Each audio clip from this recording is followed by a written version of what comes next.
رب العالمین والصلاة والسلام على رسوله الكريم وعلى آله وأصحابه أجمعين أما بعد فأعوذ بالله من الشيطان الرجيم بسم الله الرحمن الرحيم يرفع الله الذين آمنوا منكم والذين أوتوا العلم درجات۔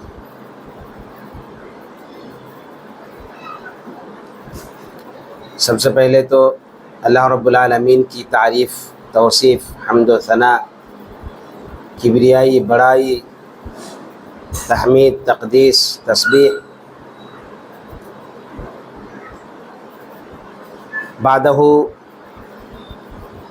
انگنت صلاۃ و سلام ہو آخر نبی جناب محمد عربی صلی اللہ علیہ وسلم پر۔ ہمارے یہاں پر یہ ہمارا پہلا اجتماع ہے جس کے اندر ہم اور آپ شریک ہوئے ہیں۔ یہ جو شرکت ہے اس کو آپ کمتر نہ سمجھیے، بلکہ آج دن بھر میں آپ نے جتنے بھی کام کیے ان میں سب سے افضل ترین کام یہ ہے جو ہم اور آپ یہاں پر حاضر ہوئے ہیں، حصول علم کے لیے حاضر ہوئے ہیں۔ علم کا مقام اور مرتبہ اتنا زیادہ ہے کہ آپ اگر دیکھیں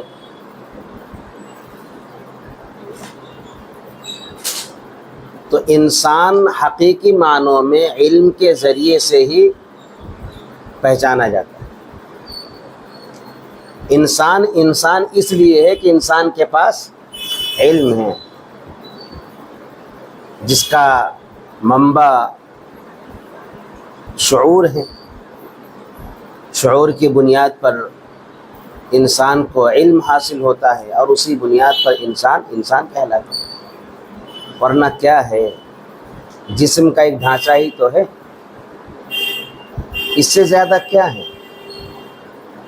کسی بکرے کو، کسی گائے کو، کسی اور جانور کو آپ ایسے رکھ دیجئے تو جیسے ان کا ڈھانچہ بنا ہوا ہے، ان کے بھی ہاتھ پیر ہے، سر ہیں، زبان ہے، کان ہے، ناک ہے، ویسے ہمارے ہیں۔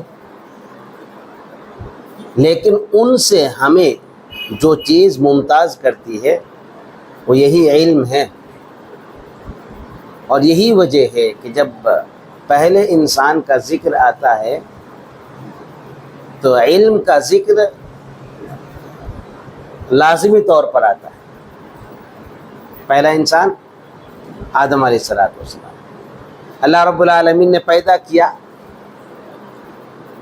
اب مخلوقات میں افضل ترین مخلوق، لیکن کیا صرف وہ ڈھانچے کی بنیاد پر افضل ترین مخلوق ہے؟ نہیں۔ اللہ نے پیدا کرنے کے بعد کیا فرمایا؟ وَعَلَّمَ آدَمَ الْأَسْمَاءَ كُلَّهَا، اور اللہ نے تمام اسماء کا علم، ناموں کا علم، چیزوں کا علم آدم علیہ السلام کو عطا کیا۔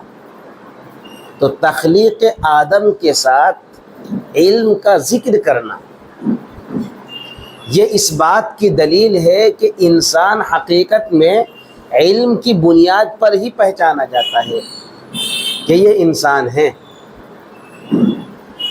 اور پھر اس علم کا مقام و مرتبہ اس وقت اور زیادہ دو بالا ہو جاتا ہے جب اللہ رب العالمین نے آدم علیہ السلام کو پیدا کیا، فرشتوں کے سامنے پیش کیا۔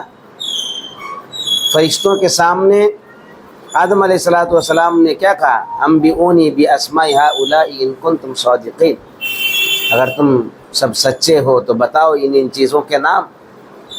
تو فرشتے بتا نہیں پائے، آدم علیہ السلام نے بتلا دیا۔ تو علم میں جب بلندی حاصل ہوئی آدم علیہ السلام کو تو اللہ تعالیٰ نے فرشتوں سے کہا سجدہ کرو۔ صرف اس بنیاد پر سجدہ نہیں کرایا گیا کہ یہ ڈھانچہ بنایا گیا انسان کا اور پھر چلو سجدہ کرو، اس بنیاد پر نہیں، بلکہ سجدہ کرنے کی جو وجہ وہ یہی علم ہے۔ یعنی آدم علیہ السلام جو مسجود ملائکہ قرار پائے تو اس کی وجہ کیا ہے؟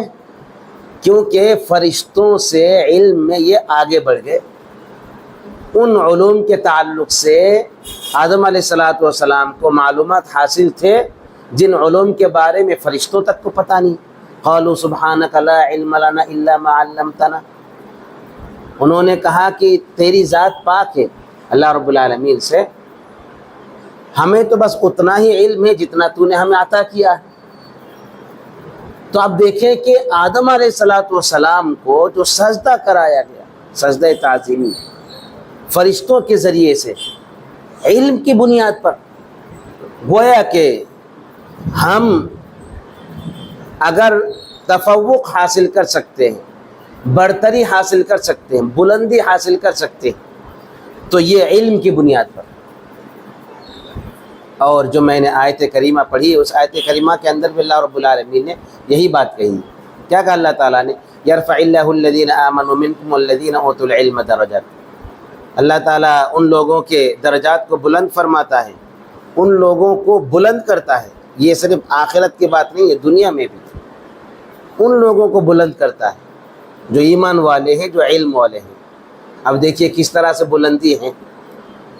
امام بخاری 1200 سال پہلے گزر گئے، اتنی بلندی عطا کی کہ دنیا والے بھولے نہیں ان کو۔ اگر علم کے اعتبار سے بات کی جائے تو امام بخاری کو کسی نے بھولا ہے؟ اتنے سارے مسلمان ہیں، نام لینے والے بہت سارے، 1200 سال پہلے وفات، تو کس چیز نے ان کو یہ بلندی عطا کی؟ آج بھی وہ زندہ ہے انسانوں کے دلوں کے اندر۔ کس چیز نے؟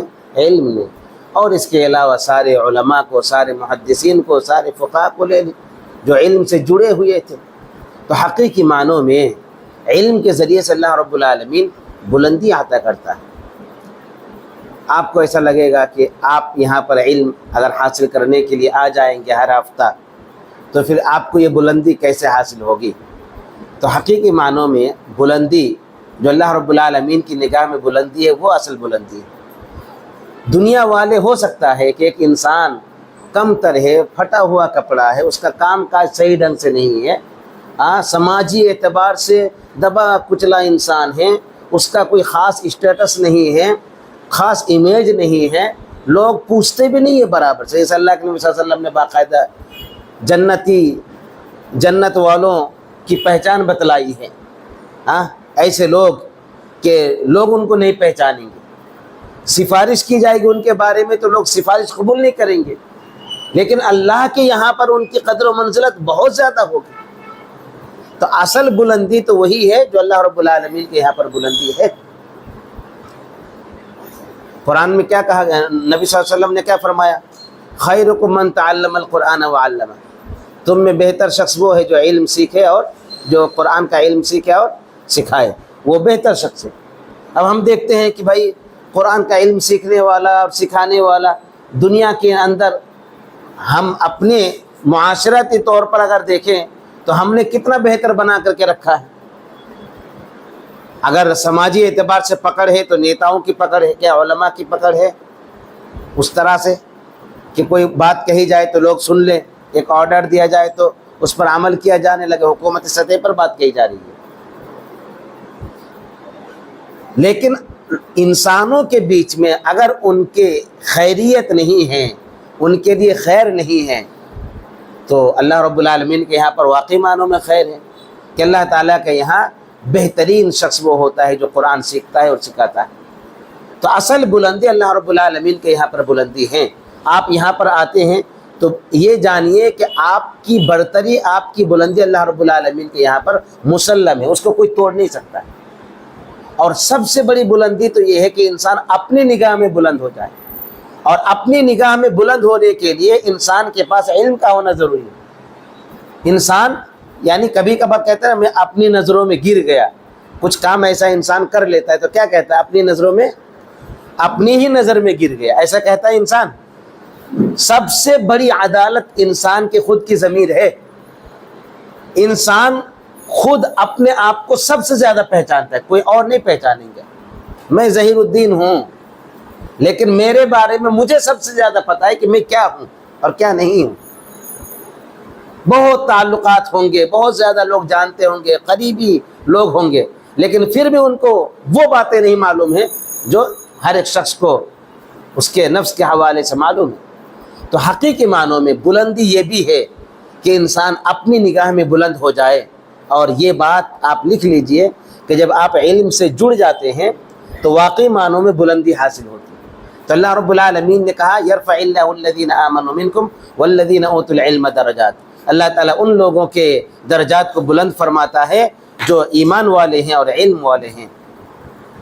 یہ جو درس یہاں پر اس کا اہتمام کیا گیا ہے تو کوشش یہ کی جائے گی, اور شیخ بھی ابھی ہیں, کہ کم سے کم وقت کے اندر یہ درس ہو تاکہ یہ مستقل طور پر درس چلے اور لوگ باقاعدہ وقت دے سکیں. 15 سے 20 منٹ کے اندر بات رہے اور آسان الفاظ میں, تھوڑے تھوڑے الفاظ میں, بس علم سیکھنے کے اعتبار سے. ایک ہوتا ہے نا کہ مسجد میں درس شروع ہوا, کچھ لوگ بیٹھے رہے, سن لیے, اس کے بعد نکل گئے.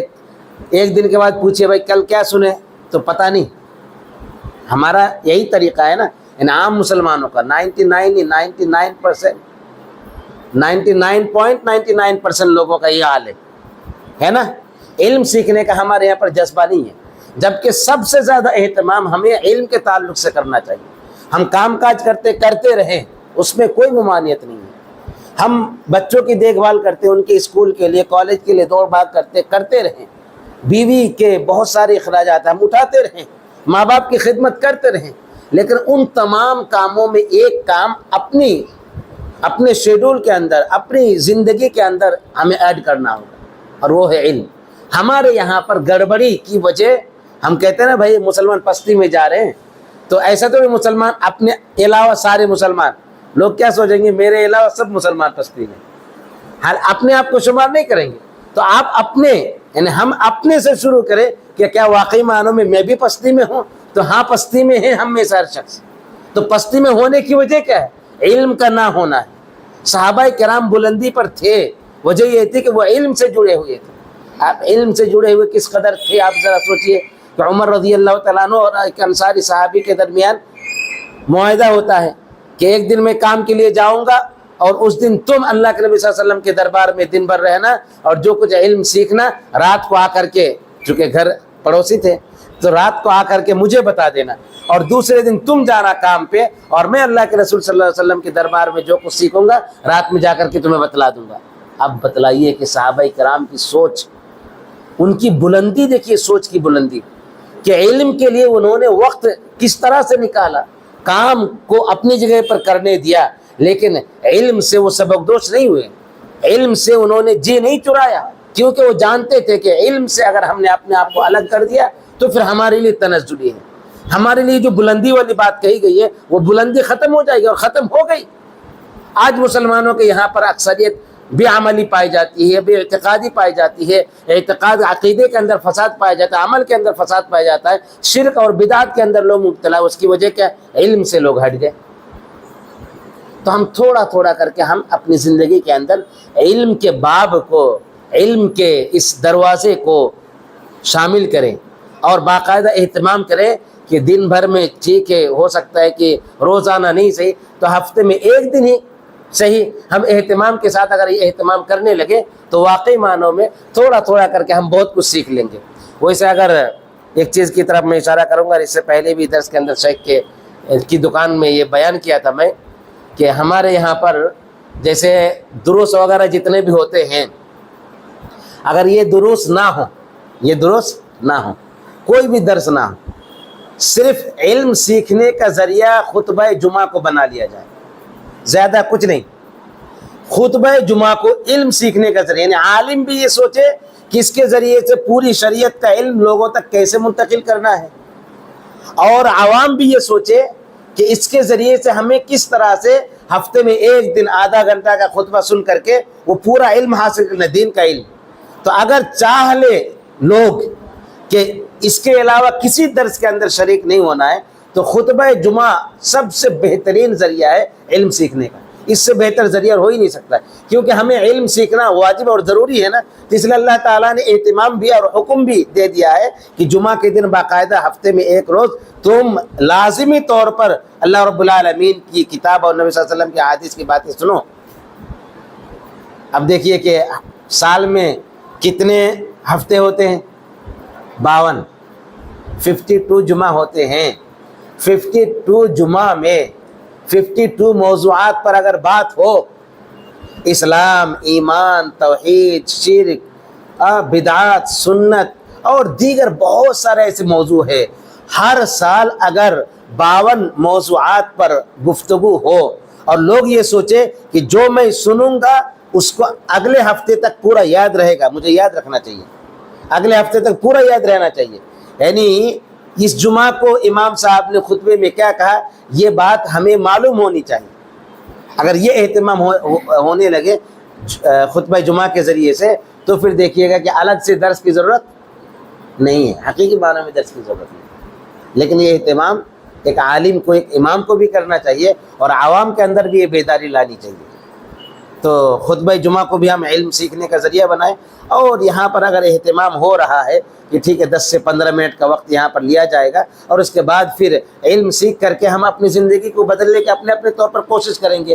اگر ہم علم کے ذریعے سے اپنے آپ کو بدلنے کی کوشش کریں گے، فائدہ آپ کو ہی ہونے والا ہے. دنیا میں بھی آپ فائدے میں رہیں گے، آخرت میں بھی فائدے میں رہیں گے. ہو سکتا ہے دنیا میں فائدہ نہ ہو سکتا ہے 15-20 منٹ، آدھا گھنٹہ یہ آپ کا نقصان لگ رہا ہو.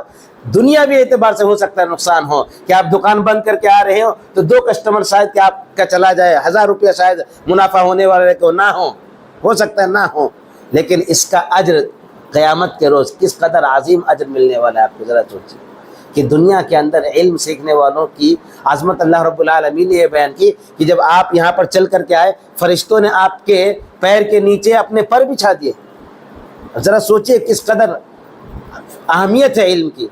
اللہ رب العالمین کے مہمان ہوتے ہیں جو علم سیکھتے ہیں، اور حقیقی معنوں میں علم والے جو علم سیکھنے کا اہتمام کرتے ہیں، مچھلیاں سمندر کے گہرائیوں کے اندر، ندیوں کے گہرائیوں کے اندر دعا کرتی ہیں علم سیکھنے والوں کے لیے. تو ایسا نہیں کہ جو مدرسے میں جاتی صرف ان کے لیے بات کہی گئی، صرف وہاں پہ مدرسے کا کہیں ذکر نہیں ہے. علم سیکھنا، یہ بھی آپ جو آئے ہیں نا، یہ بھی علم سیکھنا ہے. تو آپ کے لیے دعا کی جا رہی ہے مچھلیوں کے ذریعے سے، اور فرشتے آپ کے پیر کے نیچے اپنے پر بچھا رہے. تو یہ دنیا کے اندر اس قدر ہماری عظمت جو علم سیکھنے والوں کی عظمت اللہ رب العالمین نے رکھی ہے، تو ہمیں اس بات کی طرف بھی توجہ ہونی چاہیے.